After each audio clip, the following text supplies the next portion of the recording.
Hello everyone, welcome to my UPSC MPPSC assistant professor 2026। इसके important topics हम discuss कर रहे हैं। एक तरीके से वो पूरा सिलेबस ही हो जाता है, लेकिन उसमें जो मोस्ट इम्पोर्टेंट टॉपिक्स है जहां से क्वेश्चन पूछे जाने की प्रोबेबिलिटी लगभग लगभग 100% है, वो टॉपिक हम डिस्कस कर रहे हैं। इसके दो पार्ट ऑलरेडी कंप्लीट हो चुके हैं।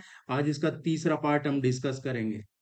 और जिन साथियों का अभी 12 जुलाई को एग्जाम है, आप यहाँ से वेबसाइट विजिट कर लीजिएगा या इस नंबर पे कांटेक्ट कर लीजिएगा। ये इंपॉर्टेंट टॉपिक्स और जो प्रैक्टिस टेस्ट करवाए हैं, प्रैक्टिस टेस्ट अब तक 37 टेस्ट हो चुके हैं। और इसमें 5-6 टेस्ट कम से कम और अभी आपके एग्जाम तक आपको इसमें करवाए जाएंगे। तो ये पूरे प्रैक्टिस टेस्ट कर लेते हैं, इंपॉर्टेंट टॉपिक पढ़ लेते हैं, तो फिर कम से कम जो आपको मिनिमम क्राइटेरिया या 25+ या 30 के आसपास यहाँ से अचीव कर सकते हैं आप। और ये वो टॉपिक है जहां से क्वेश्चन पूछे जाने के पूरे पूरे चांसेज हैं। तो उसके लिए आप इस नंबर पे कांटेक्ट कर लीजिएगा या वो लिंक आपको ज्वाइन करने का नीचे डिस्क्रिप्शन कमेंट सेक्शन में मिल जाएगा। और कोई इश्यू हो तो पूछ सकते हैं। Let's begin. इसके 10 टॉपिक हैं। ये जिन्होंने पहले, हमारे साथियों ने किसी ने नहीं देखे हैं वीडियोस, तो आप चैनल पे वीडियोज अवेलेबल आप देख लीजिएगा। और इनके पीडीएफ जिन्होंने ज्वाइन कर रखा है हम भेज रहे हैं, तो आप इनको डाउनलोड करके और पढ़ लीजिएगा। और रिवीजन जरूर कीजिएगा, साथ के साथ पढ़ने के साथ इनका रिवीजन बहुत जरूरी है। और जो अपडेटेड डेटा है उसी के साथ पढ़ाया जा रहा है, आपको वही बताया जा रहा है जो अपडेटेड है, पुराना नहीं। आज जो शुरू कर रहे हैं हम इसका पार्ट थर्ड, तीसरा पार्ट।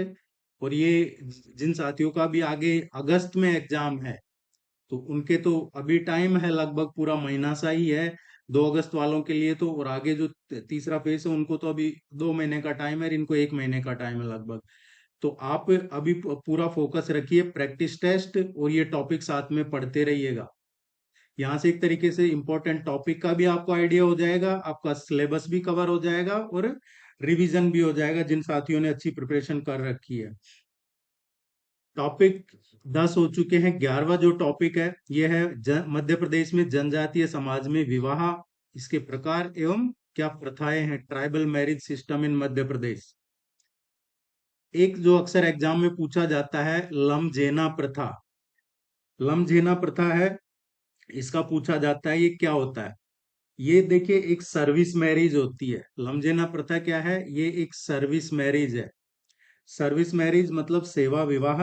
ये जनजातीय समाज में विवाह का एक प्रकार है। और मेनली ये किन जनजातियों से जुड़ा हुआ है लमजेना? मेनली ये जुड़ा हुआ है गोंड एंड बैगा। गोंड और बैगा जनजातियों से में ये प्रथा मेनली पाई जाती है।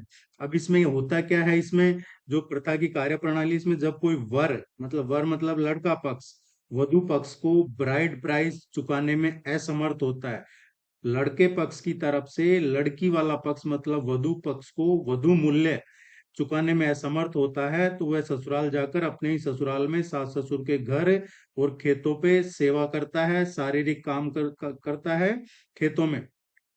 इस सेवा से प्रसन्न होकर लड़की के माता पिता अपनी पुत्री का विवाह उससे कर देते हैं, और इसी को कहा जाता है सर्विस मैरिज, सेवा विवाह, लमजेना प्रथा। और इसमें इस प्रथा के तहत सेवा करने वाला जो लड़का होता है उसको लमझाना या लामानाई कहा जाता है। कई बार पूछ लिया जाता है लमझेना सेवा करने वाले को क्या कहा जाता है, तो लमझाना या लामानाई कहा जाता है। ये अक्सर एग्जाम में पूछा जाता है।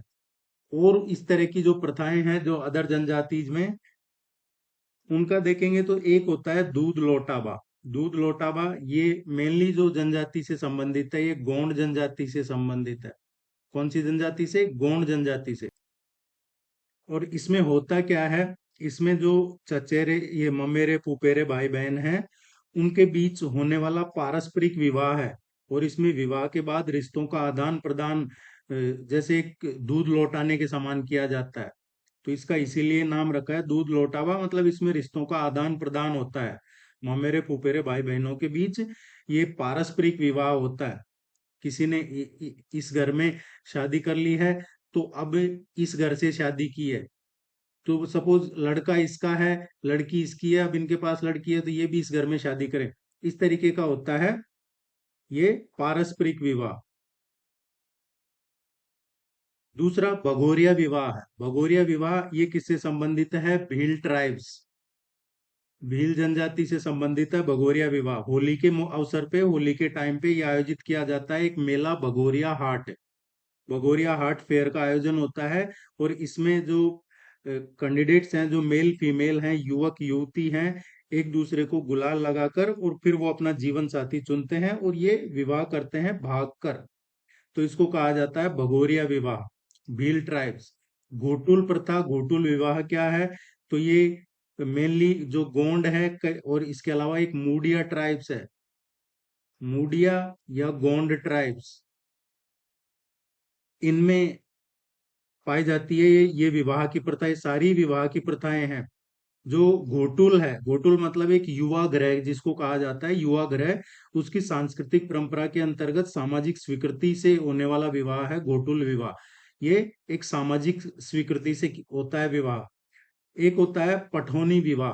पठौनी विवाह है ये गोंड और बैगा, गोंड और बैगा जो ट्राइब्स हैं, बैगा जनजाति, गोंड जनजाति, इनसे संबंधित है। सामान्य विवाह के विपरीत इसमें पठौनी विवाह में क्या होता है? बारात लड़की के घर, जो लड़की के घर से लड़के के घर जाती है और वधु वर को ब्याह करके लाती है। जनरली क्या होता है कि लड़का बारात लेके जाता है, लेकिन पठौनी विवाह में क्या होता है? लड़की शादी करके लाती है, लड़की बारात लेके जाती है। एक चड़ विवाह होता है। चड़ विवाह क्या होता है? ये भी गोंड ट्राइब्स का है, और इसमें पारंपरिक विवाह है जिसमें बारात दूल्हे के घर से दुल्हन के घर जाती है और मंडप से विवाह संपन्न होता है चड़ विवाह में। तो ये आपको ध्यान रखना है। ये इंपॉर्टेंट कुछ मैरिज कस्टम्स ट्राइबल जो जनजाति है मध्य प्रदेश में, उससे संबंधित है। इनमें से एक क्वेश्चन पूछा जाता है अक्सर एग्जाम में। कुछ विशिष्ट जो जनजातीय विवाह प्रथाएं हैं, जैसे एक होता है एबडक्शन, उसको कहते हैं मैरिज बाय एलपमेंट, मतलब एक तरीके का उसको अपहरण नाम जैसा दिया हुआ है, अपहरण विवाह जैसा। इसमें क्या होता है कि भील जनजाति में इसको क्या कहा जाता है? गोलो गधेड़ो, गोलो गधेड़ो कहा जाता है भील जनजाति में। और उत्सव के दौरान सामान्यतः आपसी सहमति से भागकर विवाह करने के रूप में इसको देखा जाता है। और गोंड जो ट्राइब्स है उसमें इसको पोट्टा विवाह कहते हैं। तो भील ट्राइब्स में इसको क्या कहा जाता है? गोलो गधेड़ो।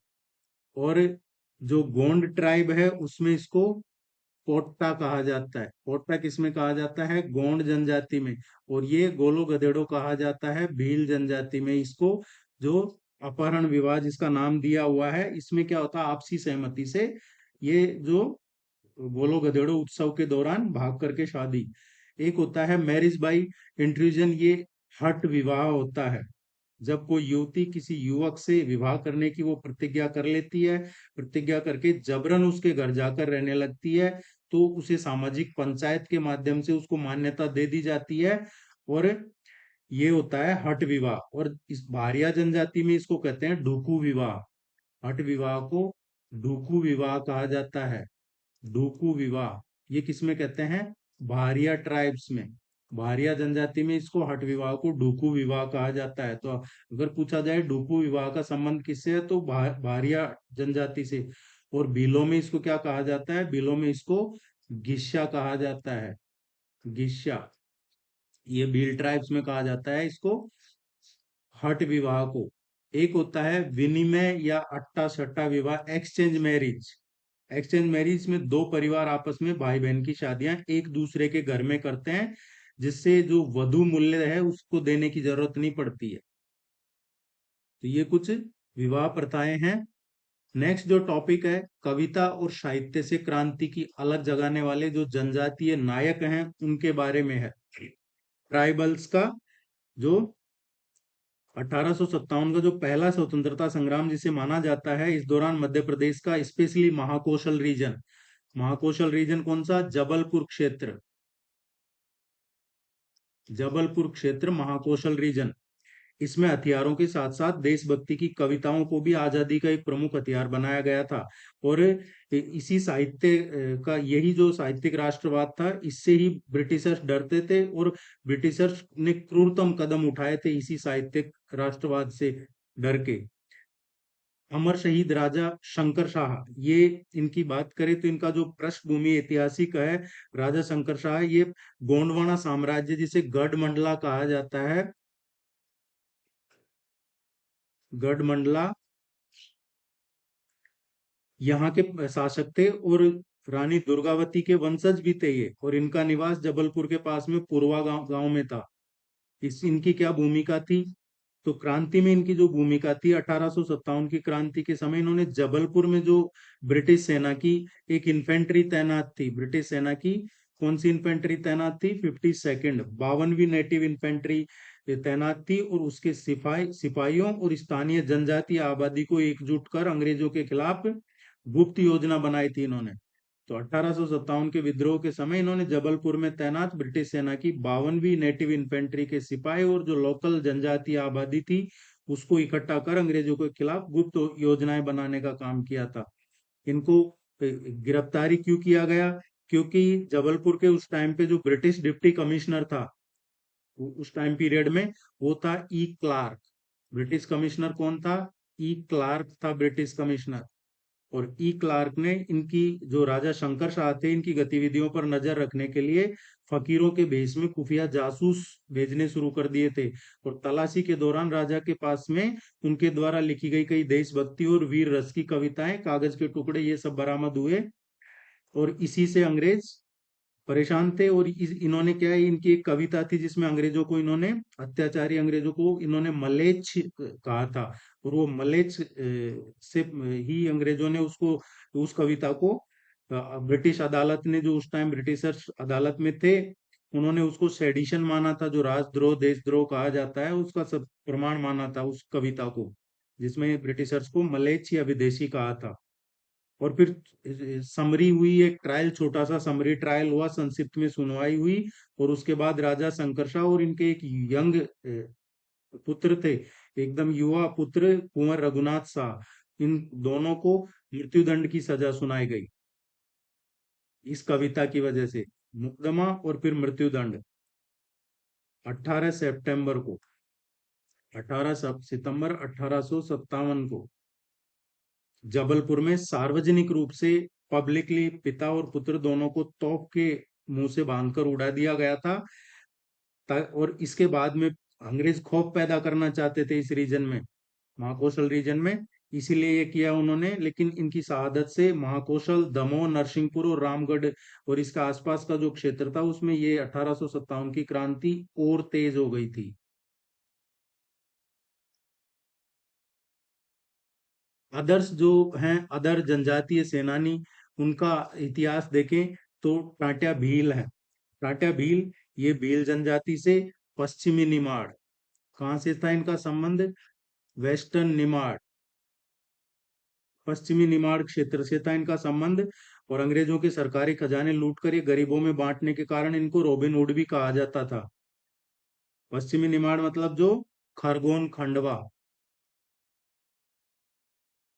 और इनको भी जबलपुर जेल में फांसी दी गई थी, टाट्या भील को। इनको जबलपुर जेल में फांसी कब दी गई थी? 4 दिसंबर को, 4 दिसंबर 1889 को इनको जबलपुर जेल में फांसी दे दी गई थी।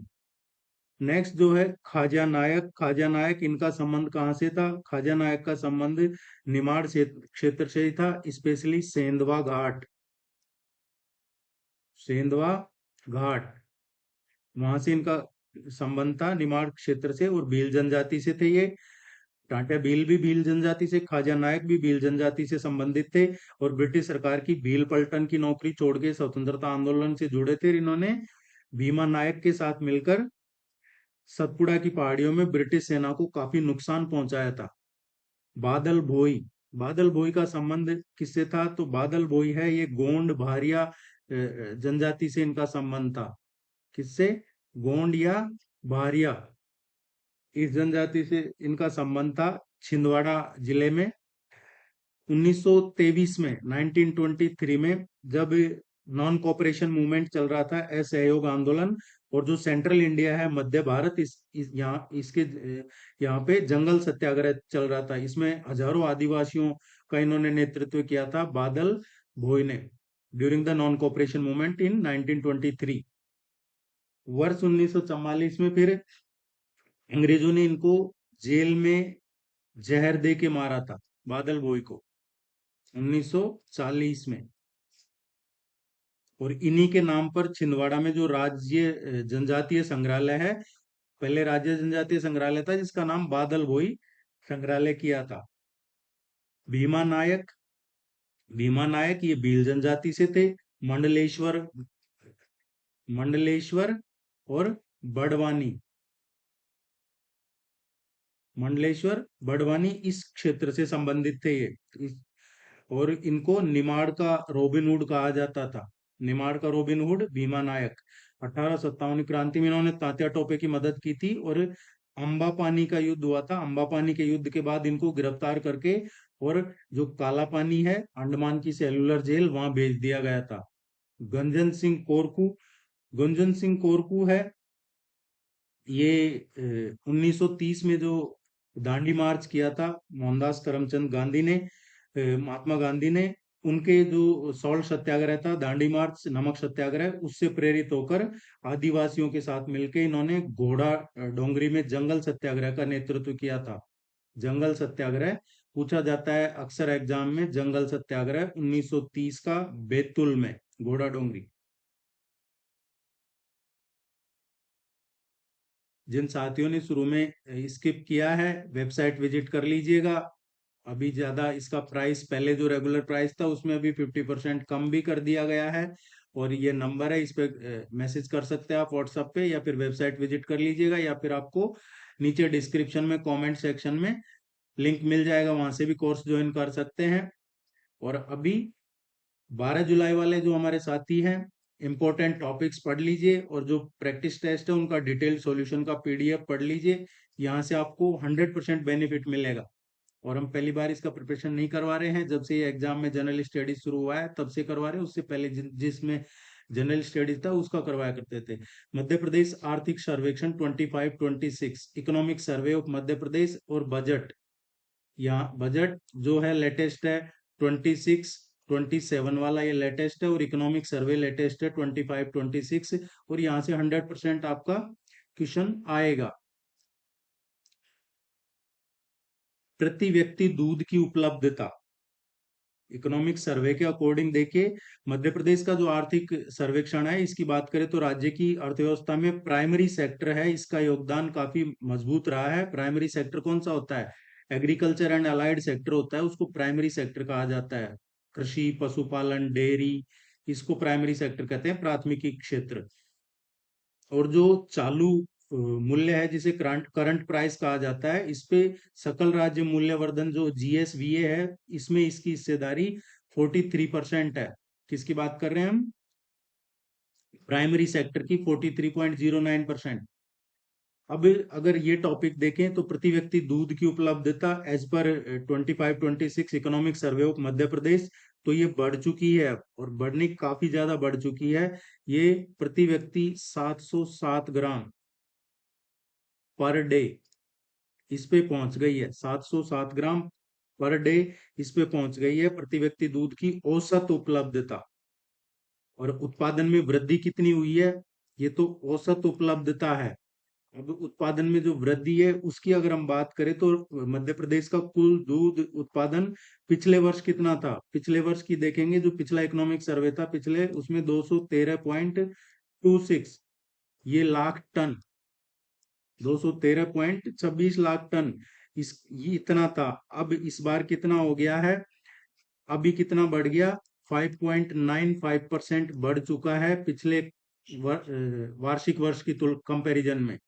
और ये बढ़ के हो गया है 226.95, 225.95 LMT, इतना हो चुका है अब ये बढ़ के। तो ये ध्यान रखना है, पहले 213.26 था, अभी 225.95 हो चुका है, लगभग 226 हो चुका है। अब इसकी हिस्सेदारी कितनी है सकल मूल्यवर्धन, जिसे जीएसवीए कहा जाता है, प्राइमरी क्षेत्र के अंतर्गत जो लाइव स्टॉक है, पशुधन, उप क्षेत्र का इसमें योगदान बढ़ गया है। पशुधन एक प्राइमरी सेक्टर का सब सेक्टर है। इसका योगदान बढ़ के और कितना पहुंच गया है पशुधन का, 7.22, इतना बढ़ गया है लाइव स्टॉक का। अब राष्ट्रीय औसत से तुलना करें तो राष्ट्रीय औसत क्या है, भारत का नेशनल एवरेज क्या है, 485 ग्राम पर डे, 485 ग्राम पर डे है, जबकि मध्य प्रदेश का कितना है, 707 ग्राम पर डे। उत्पादन में देश में कौन सा स्थान है दुग्ध उत्पादन में मध्य प्रदेश का, उत्तर प्रदेश और राजस्थान के बाद यूपी, राजस्थान और फिर तीसरे नंबर पे आता है मध्य प्रदेश। मध्य प्रदेश तीसरा सबसे बड़ा दुग्ध उत्पादक राज्य बना है। जो देश का कुल उत्पादन है उसमें मध्य प्रदेश का कितना कंट्रीब्यूशन है, 9 to 10%। अगर आप नए हैं तो प्लीज वीडियो को लाइक कीजिएगा, चैनल को सब्सक्राइब कर लीजिएगा। अगर वीडियो पसंद आता है तो आप लाइक जरूर कीजिएगा, और अगर आप नए हैं तो चैनल को सब्सक्राइब करके जाइएगा। बहुत सारे हमारे साथी हैं जिन्होंने चैनल सब्सक्राइब नहीं कर रखा है, रेगुलर वीडियोस देख रहे हैं, तो ये आपका सपोर्ट बहुत जरूरी है। बिल्कुल आप सब्सक्राइब करके जाइएगा। एग्रीकल्चर स्टेटिक्स की बात करें तो GSDP, gross state domestic product का जो विकास दर है ये कितना है, ये करंट प्राइस पे बता रहे हैं हम आपको, 11% के आसपास है, 11.14%। इस सेक्टर की बात हो रही है। राज्य का जो सकल घरेलू उत्पाद है, नॉमिनल जीएसडीपी, ये 16 लाख करोड़ अनुमानित है, जो वृद्धि दिखा रहा है। कितना है मध्य प्रदेश का नॉमिनल जीएसडीपी, 16.69 लाख करोड़। अब इसमें प्राथमिक क्षेत्र का योगदान कितना है, प्राथमिक क्षेत्र हमने पढ़ा एग्रीकल्चर एंड अलाइड सेक्टर, तो इसमें प्राथमिक क्षेत्र में जो योगदान है 43.09%। टोटल में प्राइमरी सेक्टर का कंट्रीब्यूशन कितना है, 43.09%। और इसमें जो सेकेंडरी सेक्टर है उसका कितना है, तो सेकेंडरी सेक्टर का 19.79% है। प्रति व्यक्ति आय है, ये करंट जो प्राइस उस पे देखेंगे तो 16905, 16905 ये रुपीज है।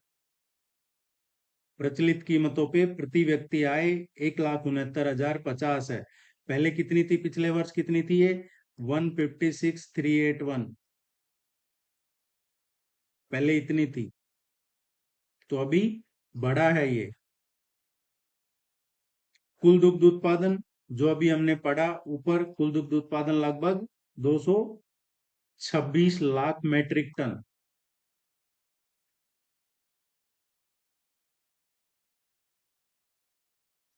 नेक्स्ट जो टॉपिक है internet of things, internet of things ICT का टॉपिक है आपके। इंटरनेट ऑफ थिंग्स क्या होता है, जो फिजिकल डिवाइस है, भौतिक उपकरण, या फिर जो व्हीकल्स हैं, वाहन, या फिर जो होम उपकरण जिन्हें घरेलू उपकरण कहा जाता है, इनका एक ग्लोबल नेटवर्क है। इंटरनेट ऑफ थिंग्स की डेफिनेशन आती है तो इंटरनेट ऑफ थिंग्स ये भौतिक उपकरण, वाहन या जो घरेलू उपकरण है, उनका एक ग्लोबल नेटवर्क है, वैश्विक नेटवर्क है, जो आपस में जुड़ा रहता है, जुड़े होते हैं। ये उपकरण बिना किसी ह्यूमन इंटरवेंशन के, बिना किसी मानवीय हस्तक्षेप के आपस में और क्लाउड के साथ डेटा को एकत्र करते हैं, संचार करते हैं, एक्सचेंज करते हैं, इसमें सक्षम होते हैं। सो इंटरनेट ऑफ थिंग्स भौतिक उपकरण, वाहन, घरेलू उपकरणों का एक वैश्विक नेटवर्क जो आपस में जुड़ा होता है, और ये उपकरण बिना किसी ह्यूमन इंटरवेंशन के, मानवीय हस्तक्षेप के आपस में और क्लाउड के साथ डेटा एकत्र, संचार और उसका एक्सचेंज करने में ये कैपेबल होते हैं, सक्षम होते हैं। ये इंटरनेट ऑफ थिंग्स नाम आया कहां से है, इंटरनेट ऑफ थिंग्स शब्द का पहली बार प्रयोग किया गया था 1999 में। किसने किया था, ये केविन एस्टन थे, केविन एस्टन, इन्होंने इसका प्रयोग किया था।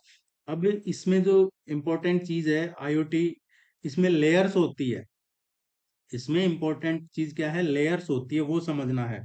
सबसे पहला जो इसमें लेयर होता है, परसेप्शन लेयर होता है। सेंसिंग लेयर या परसेप्शन लेयर, परसेप्शन या सेंसिंग लेयर होता है। और ये क्या काम, ये कौन सा होता है, फिजिकल परत है, मतलब सबसे निचली परत है। सबसे निचली परत है, लास्ट जो सबसे नीचे की परत है, वो होती है परसेप्शन सेंसिंग लेयर। आईओटी की बात कर रहे हैं। और इसका काम क्या होता है, परसेप्शन सेंसिंग लेयर, संवेदन परत का, ये जो भी फिजिकल एनवायरनमेंट है इसके परिवेश में, या फिर फिजिकल एनवायरनमेंट भौतिक वातावरण है, उससे कच्चा डेटा एकत्र करता है। कच्चा डेटा लेता है, जैसे टेम्परेचर, ह्यूमिडिटी, स्पीड, लाइट, ये सब, ये जो कच्चा डेटा है वो इकट्ठा करता है परसेप्शन लेयर। इसमें सेंसर होता है, और इसमें एक्चुएटर्स भी लगे होते हैं। सेंसर और एक्चुएटर्स लगे होते हैं। सेंसर और एक्चुएटर्स, सेंसर एंड एक्चुएटर्स लगे होते हैं इसमें। दूसरा जो होता है वो नेटवर्क या कम्युनिकेशन लेयर होता है।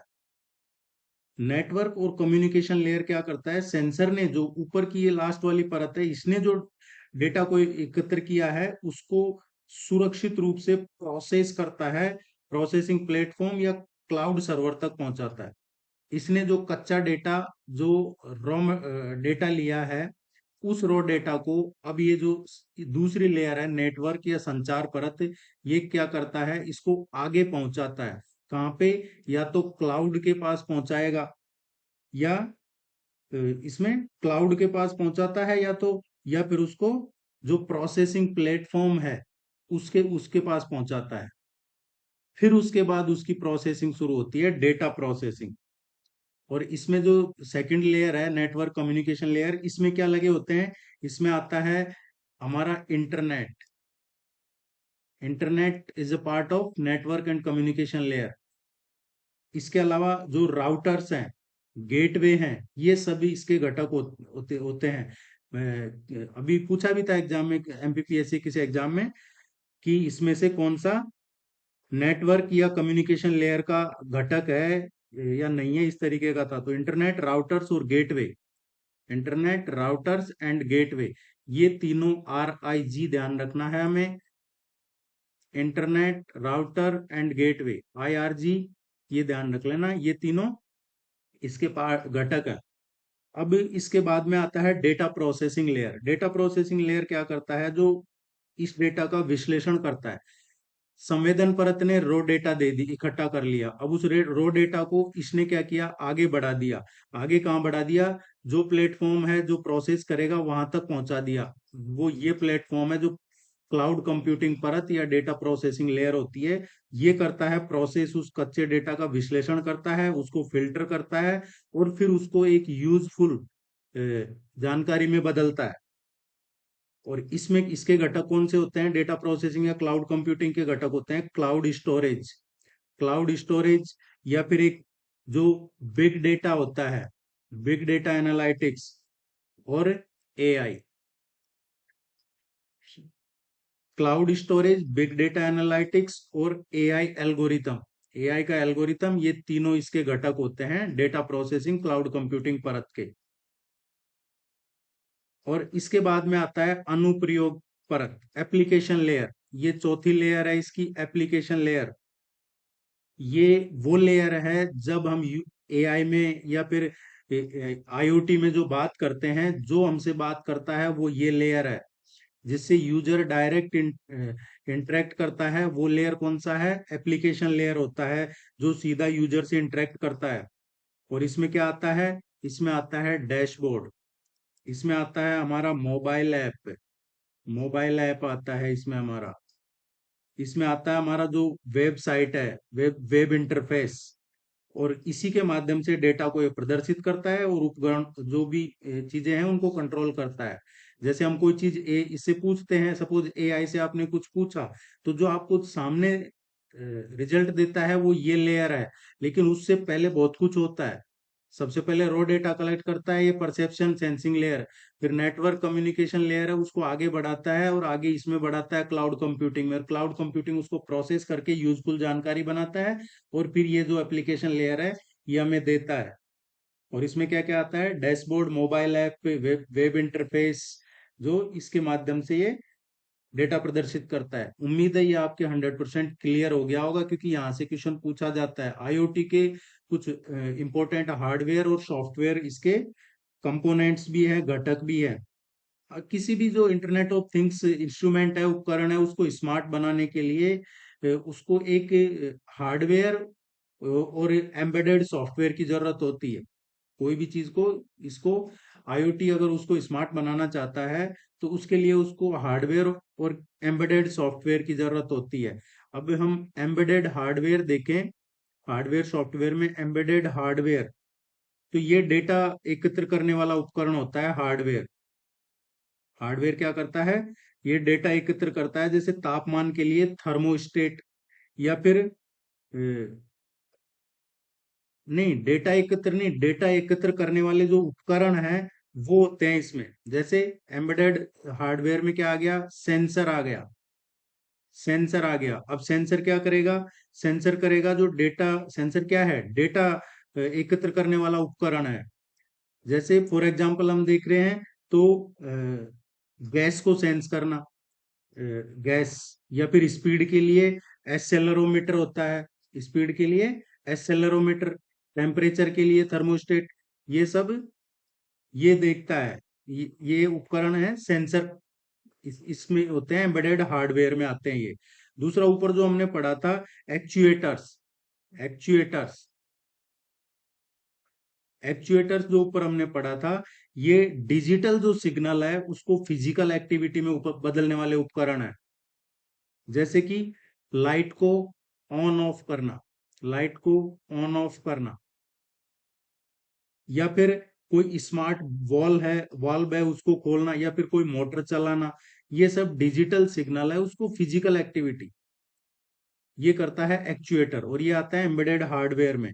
इसके अलावा देखेंगे तो इसमें प्रोसेसर होता है, एक होता है इसमें प्रोसेसर, प्रोसेसर होता है। ये एमसीयू मतलब माइक्रो कंट्रोलर बोलते हैं इसको, माइक्रो कंट्रोलर या फिर प्रोसेसर, माइक्रो कंट्रोलर या प्रोसेसर। ये ब्रेन होता है इसका, ये क्या होता है, ब्रेन होता है इसका, इस डिवाइस का। जो एम्बेडेड हार्डवेयर है जिसकी हम बात कर रहे हैं, इस एम्बेडेड हार्डवेयर जिसमें सेंसर और एक्चुएटर लगे हुए हैं, इसका ब्रेन होता है ये माइक्रो कंट्रोलर, जो लोकल प्रोसेसिंग और डेटा ट्रांसफर लॉजिक को संभालता है पूरी तरह से ये। इसके बाद में आता है फिर सॉफ्टवेयर वाला पार्ट। तो हार्डवेयर में क्या क्या आते हैं, सेंसर, एक्चुएटर्स और माइक्रो कंट्रोलर या प्रोसेसर। अब इसका जो एम्बेडेड सॉफ्टवेयर है उसमें क्या आता है, एम्बेडेड सॉफ्टवेयर में इसमें जैसे लाइट वेट ऑपरेटिंग सिस्टम है, operating system, light weight operating system. सीमित मेमोरी वाले जो हार्डवेयर है उसको चलाने के लिए क्या यूज किया जाता है, light weight operating system use किए जाते हैं, जिसमें सीमित मेमोरी होती है तो किसी हार्डवेयर में। अब वो हार्डवेयर है, अब जैसे सॉफ्टवेयर लगा हुआ है उसमें, तो सीमित मेमोरी वाला जो हार्डवेयर है उसको चलाना है इस सॉफ्टवेयर से, तो यूज करते हैं हम लाइट वेट ऑपरेटिंग सिस्टम। अब फॉर एग्जांपल हमसे पूछा जाए इनमें से कौन सा लाइट वेट ऑपरेटिंग सिस्टम है, तो एक आता है फ्री, RTOS, एक आता है टाइनी OS ऑपरेटिंग सिस्टम, एक और आता है कॉन्टिकी करके, कॉन्टिकी। ये सब लाइट वेट ऑपरेटिंग सिस्टम है। दूसरा जो इसमें एम्बेडेड सॉफ्टवेयर में आता है कम्युनिकेशन प्रोटोकॉल, कम्युनिकेशन प्रोटोकॉल आता है, संचार प्रोटोकॉल, कम दूरी का, कम डिस्टेंस के लिए, जैसे वाईफाई है, कम डिस्टेंस के लिए वाईफाई, या फिर ब्लूटूथ, ये कम डिस्टेंस के लिए वाईफाई या ब्लूटूथ।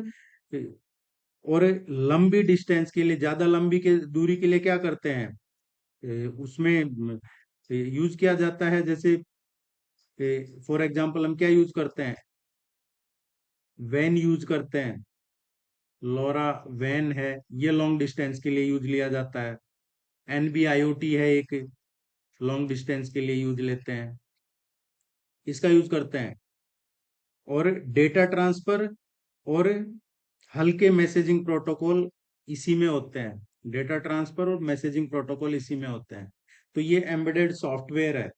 अब अगर हमसे पूछा जाए स्मार्ट होम, इनमें से कौन सा स्मार्ट होम का एग्जाम्पल है? स्मार्ट होम, स्मार्ट होम, इसमें से कौन सा उसका एग्जाम्पल है? तो स्मार्ट होम में क्या आता है? जैसे अमेजन है, अमेजन है।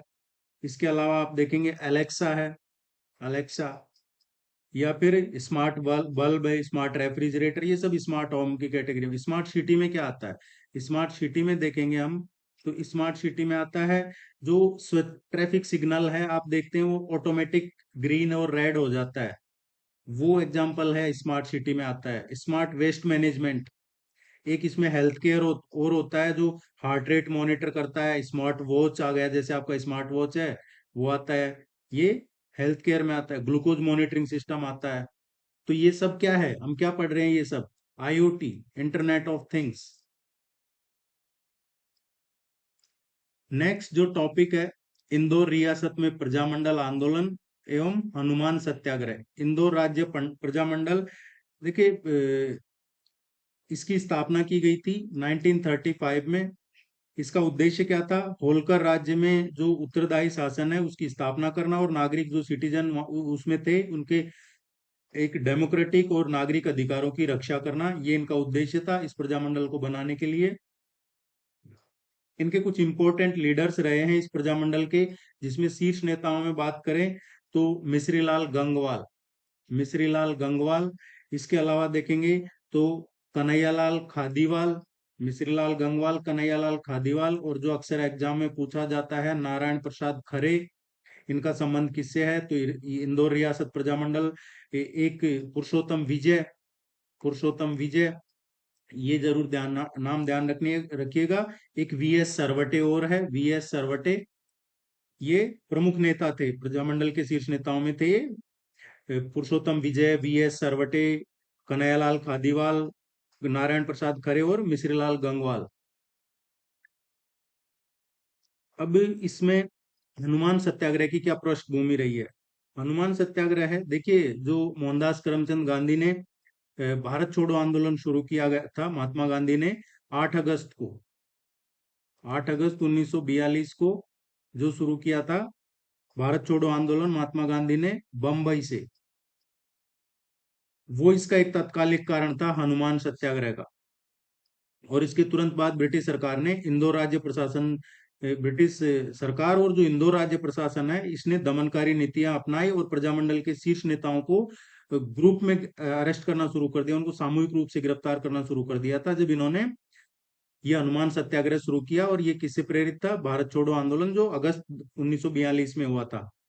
इससे इसके जब ये इन्होंने ये शुरू किया तो जो धारा 144 है वो लगा दी गई थी। प्रजामंडल के कार्यकर्ताओं ने जनता को लामबंद करने के लिए कई रणनीति बनाई, और पुलिस जो प्रतिबंध थे उनसे बचने के लिए कई धार्मिक सांस्कृतिक सभाओं का भी सहारा लिया।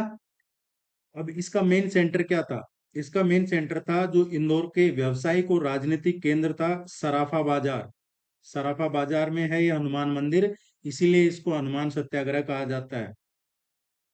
सराफा बाजार, यहाँ पे ये मेन सेंटर था।